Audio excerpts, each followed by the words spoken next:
Hello everyone. BSc second year के पिछले video तक हमने स्पर्मेटोजेनेसिस के अंतर्गत उसका सिग्निफिकेंस और बायोकेमिकल चेंजेस के बारे में पढ़ा था। इसके बाद का भाग हम इस वीडियो के अंदर पढ़ेंगे। तो इस वीडियो के अंदर हम पढ़ेंगे स्पर्म के स्ट्रक्चर के बारे में, यानी कि शुक्राणु की संरचना किस प्रकार की होती है। तो सबसे पहले बात करते हैं कि स्पर्म या शुक्राणु क्या होते हैं। A sperm is a haploid male gamete, यानी कि जो शुक्राणु होता है वह अगुणित नर युग्मक होता है। Whose primary function is to fuse with ovum, जिसका प्राथमिक जो कार्य है वो ओवम या अंडाणु के साथ में फ्यूज या संगलित होना है। टू रीस्टोर डिप्लॉयड एंड, यानी कि पुनः यह डिप्लॉयड या द्विगुणित अवस्था में आ जाता है जो जाइगोट बनता है। And transmit paternal characters to the offspring, और इसका कार्य है कि जो मेल कैरेक्टर्स होते हैं जो पाए जाते हैं शुक्राणु के अंदर, उन्हें ट्रांसमिट करना होता है ऑफ स्प्रिंग, यानी उनकी आने वाली संततियों के अंदर। तो ये जो है इसका मेन कार्य है जो कि स्पर्म का या शुक्राणु का होता है। अब बात करते हैं स्ट्रक्चर ऑफ स्पर्म, यानी शुक्राणु के संरचना के बारे में। अ मेमेलियन स्पर्म इज माइन्यूट, यानी जो स्तनधारी स्पर्म या शुक्राणु होते हैं वो छोटे होते हैं। माइक्रोस्कोपिक, यानी सूक्ष्मदर्शी से देखे जा सकते हैं। फ्लैजिलेटेड, यानी इनमें गमन के लिए एक कशाव पाया जाता है। एंड मोटाइल गैमेट, यानी कि यह गतिशील युग्मक होता है। विद नो न्यूट्रिटिव मटेरियल, यानी इसके अंदर कोशिका के अंदर किसी भी प्रकार का पोषक पदार्थ जो है वो इनमें नहीं होता है। Protective envelopes and most of cell organelles like ribosome, endoplasmic reticulum et cetera. और इनके अंदर न्यूट्रिटिव मटेरियल नहीं होता है, प्रोटेक्टिव एनवेलप्स नहीं होते हैं, and most of cell organelles जो होते हैं वो भी इनके अंदर नहीं उपस्थित होते हैं। The whole body of sperm is enveloped by plasma membrane only. तो जितना भी इसका स्पर्म या शुक्राणु की जो शरीर या काय होता है, यह चारों ओर से केवल प्लाज्मा झिल्ली के द्वारा ही घिरा हुआ रहता है, और यही इसका एक प्रोटेक्टिव लेयर जो है वो बाहर की ओर उपस्थित होता है। It is basically formed of 3 parts. तो जो स्पर्म या शुक्राणु होता है वो मुख्यतया 3 भागों से बना होता है, यानी इसे 3 भागों में हम डिवाइड कर सकते हैं। पहला इसका भाग आता है हेड या सिर भाग। Shape of head varies in different mammals. तो अलग अलग स्तनधारी जीवों के अंदर इनके शीर्ष की जो संरचना या इसका आकार जो होता है वो अलग अलग पाया जाता है। It is generally Oval and flat, और यह सामान्यतया ओवल शेप होता है, यानी अंडाकार तथा कुछ चपटा होता है। तो मनुष्य तथा रैबिट के अंदर लगभग इसी प्रकार के जो है हेड यानी सिर जो होते हैं शुक्राणुओं के वो उपस्थित रहते हैं। Basically the head is formed of 2 parts. तो मुख्यतया देखा जाए तो इनका जो हेड पार्ट या शीर्ष जो होता है वो मुख्यतया 2 भागों से मिलके बना होता है। पहला इनके अंदर जो भाग आता है इसे कहते हैं एक्रोसोम। तो ग्रीक वर्ड होता है एक्रोन या एक्सट्रीमाइटी, यानी सबसे अंत में या शीर्ष पर जो लगे हुए भाग होते हैं उन्हें एक्सट्रीमाइटी कहते हैं। और दूसरा मतलब होता है स्टोमा, का मतलब बॉडी। तो सबसे एपिकल पार्ट पर या सबसे शीर्ष के भाग पर उपस्थित काय जो होता है उसे एक्रोसोम कहते हैं। It is cap like pointed structure. यह एक टोपीनुमा तीखी यानी नुकीली संरचना होती है। Present at the tip of nucleus, जो कि न्यूक्लियस यानी केंद्रक के शीर्ष भाग के ऊपर यह उपस्थित रहता है। It is formed from a part of Golgi body of spermatid, यानी इसका जो निर्माण होता है वो स्पर्मेटिड के अंदर जो गोल्जी काय उपस्थित होता है इसके द्वारा ही, उसके कुछ भाग के द्वारा ही एक्रोसोम का निर्माण होता है। ड्यूरिंग द स्पर्म एंट्री, तो जब स्पर्म या शुक्राणु प्रवेश करता है अंडाणु के अंदर, the acrosome secrets a lytic enzyme. तो एक्रोसोम का कार्य यह होता है कि यह एक प्रकार के लयनकारी एंजाइम का सीक्रेशन या स्त्राव करता है, जिसे हाइलोरोनिडेज एंजाइम कहते हैं। तो यह इसका स्त्राव करता है और एक्रोसोम के अंदर यही एंजाइम भरा हुआ होता है। Which helps in the penetration of ovum, जो कि यह मदद करता है ओवम या अंडाणु के भेदन के लिए। यह एंजाइम जो है वो कार्य करता है, यानी यह ओवम की जो बाहरी भित्ति होती है उसके उसे गलाने का जो कार्य होता है वो हाइलोरुनिडेज एंजाइम करता है। दूसरा भाग आता है शीर्ष का, इसे कहते हैं न्यूक्लियस यानी केंद्रक। It is generally long, narrow and pointed, तो यह सामान्यतया लंबा, संकरा तथा नुकीला होता है। But is flat and oval in human sperm, लेकिन यह चपटा तथा अंडाकार होता है मानव के शुक्राणु के अंदर। It is formed by condensation of nuclear chromatin of spermatid, तो इसका जो निर्माण होता है यह स्पर्मेटिड के अंदर जो न्यूक्लियर क्रोमेटिन या केंद्रकीय क्रोमेटिन भाग होता है उसके संघनन के द्वारा इसका निर्माण होता है। एंड लॉस ऑफ आरएनए, यानी इनके अंदर जो आरएनए होते हैं वो हट जाते हैं, न्यूक्लियोलस भी इनमें से हट जाते हैं और एसिडिक प्रोटीन्स जो होते हैं वो इनमें से एलिमिनेट हो जाते हैं या इनमें से हट जाते हैं। तो केंद्रक भाग में केवल न्यूक्लियर क्रोमेटिन जो होता है यही उपस्थित होता है। Chemically the nucleus is formed of deoxyribonucleoprotein, यानी कि रासायनिक दृष्टि से देखा जाए तो जो इसका केंद्रक होता है यह डीऑक्सीराइबोन्यूक्लियोप्रोटीन के द्वारा बना होता है, यानी कि डीएनए और उसके साथ में कुछ बेसिक प्रोटीन्स होती हैं, लेकिन जो एसिडिक प्रोटीन्स होती है ये इनमें से पहले ही हटा दी जाती है। तो इनमें उपस्थित रहती है केवल बेसिक प्रोटीन्स, यानी क्षारीय प्रोटीन उपस्थित होगी, तो इसके द्वारा ही यह बना होता है केमिकल रूप से। It is the carrier of genetic information, तो यह जो न्यूक्लियस होता है वह इनकी जो आनुवांशिक सूचनाएं होती है उनका वाहक होता है। Acrosome and anterior half of nucleus, यानी कि जो एक्रोसोम भाग यानी इसका शीर्ष भाग तथा एंटीरियर हाफ ऑफ न्यूक्लियस यानी जो केंद्र का अग्र आधा भाग होता है, are covered by a fibrillar sheath, तो ये दोनों ही भाग जो होते हैं ये ढके हुए होते हैं एक तंतुमय आवरण के द्वारा जिसे कहते हैं गेलिया। तो ये गेलिया जो है इन दोनों भागों को ढके हुए रखता है आगे से। दूसरा इसका भाग आता है, इसे कहते हैं मिडल पीस, यानी कि इनका शुक्राणु का मध्य भाग। Neck is the smallest part of spermatozoon and may be indistinct, तो मिडल पीस में सबसे आगे का जो भाग होता है उसे नेक या इसे गर्दन कहा जाता है।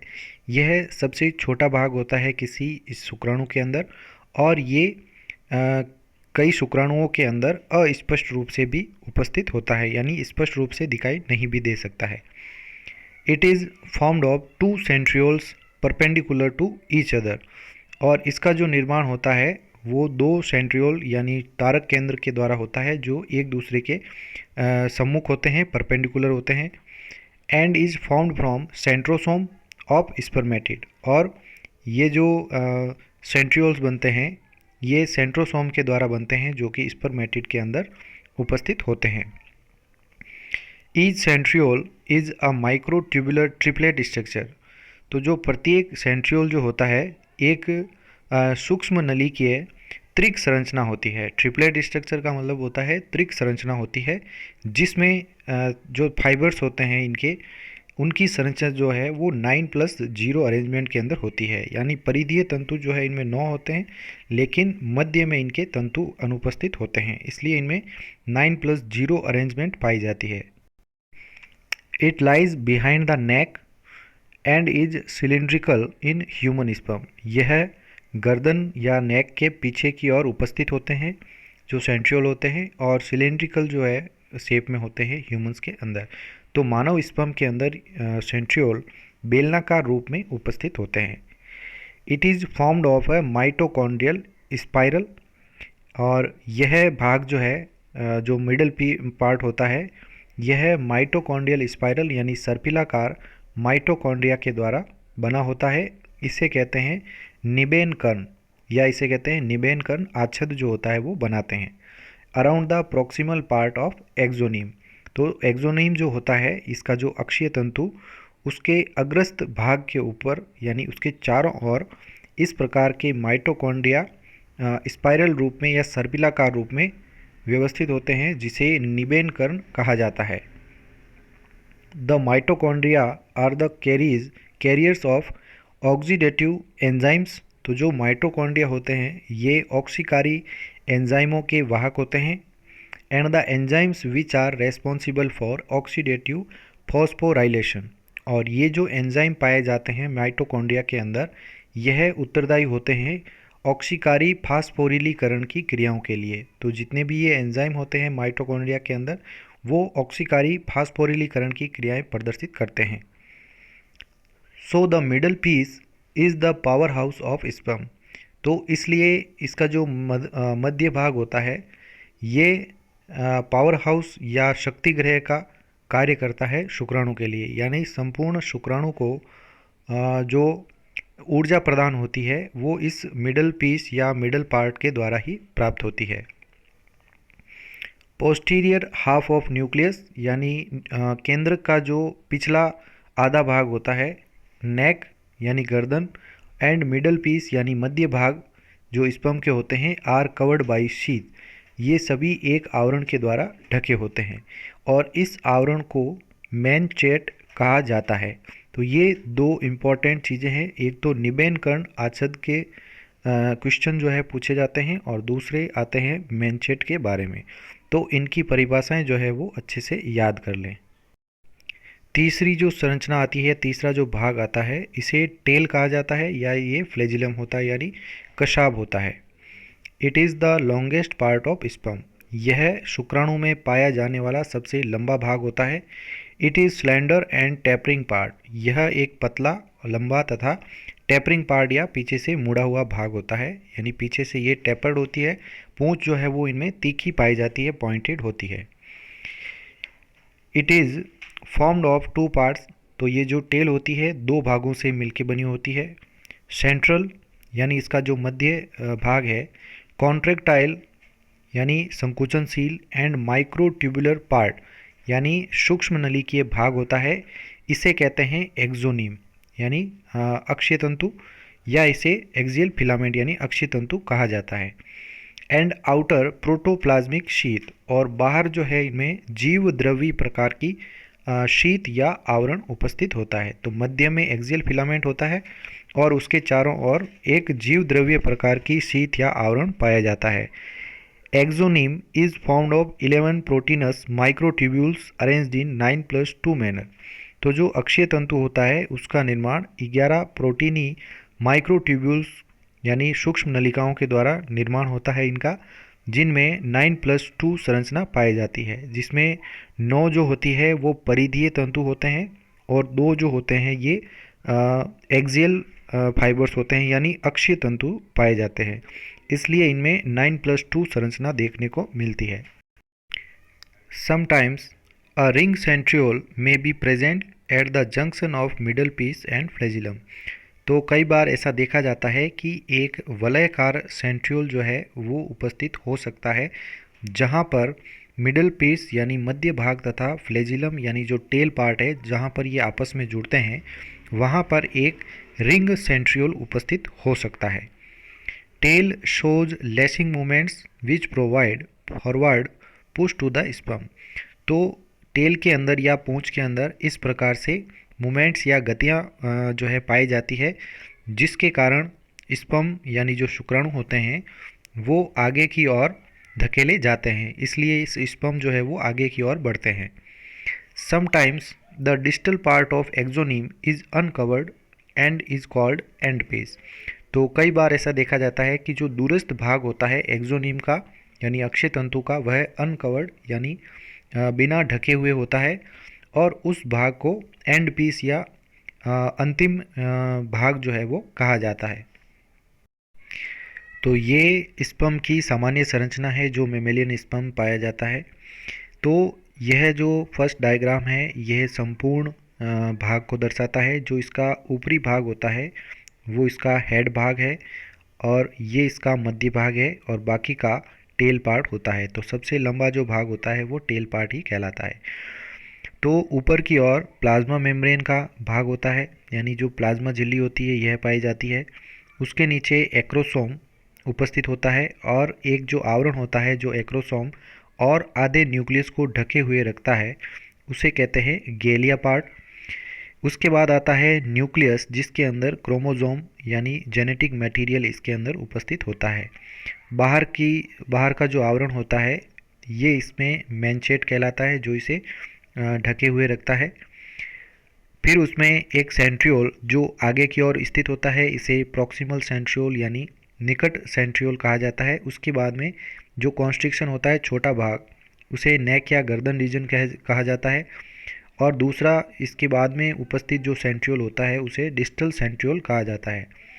तो ये पूरा भाग कहलाता है इसमें मिडल पीस या मध्य भाग। उसके बाद में जो ये सर्पिलाकार भाग दिखाई देता है, ये इनमें इसके माइटोकॉन्ड्रिया जो होते हैं वो सर्पिलाकार व्यवस्था में लगे हुए रहते हैं, जो कि एनर्जी सोर्स का कार्य करते हैं, या ऊर्जा का जो भंडारण है वो इनके अंदर ही होता है। कई बार देखा जाता है कि जो मिडल पीस और टेल पार्ट के बीच में एक छोटा सा सेंट्रियोल होता है जिसे रिंग सेंट्रियोल कहा जाता है। और मध्य के अंदर जो ये तंतु दिखाई दे रहा है इसे एक्सोनीम कहा जाता है। और बाहर का जो आवरण होता है वो साइटोप्लाज्मिक शीथ या आवरण कहा जाता है। और कई बार देखा जाता है कि टेल के लास्ट में ये इस प्रकार से एक्सोनीम बाहर निकला हुआ होता है, जिसके ऊपर साइटोप्लाज्मिक शीथ या आवरण नहीं होता है। तो इस भाग को हम एंड पीस कहते हैं।